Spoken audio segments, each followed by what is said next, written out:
Q news channel శనార్థి తెలంగాణ పత్రిక news యాజమాన్యం మరియు సిబ్బంది అందరికీ 5 సంవత్సరాలు పూర్తి చేసుకున్న సందర్భంగా మనకి ఆర్థిక శుభాకాంక్షలు తెలియజేస్తున్నా.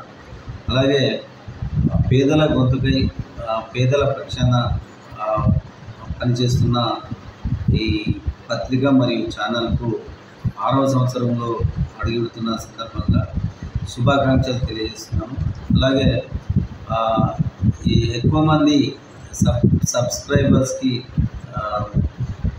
పేదల పక్షాన ప్రజల గొంతుకై ఇక ముందు కూడా వెళ్ళాల్సిందిగా కోరుకుంటున్నాను. అలాగే క్యూ న్యూస్ ఛానల్కి మరియు క్యూ న్యూస్ శనార్థి తెలంగాణ పత్రికకు శుభాకాంక్షలు తెలియజేస్తున్నాను.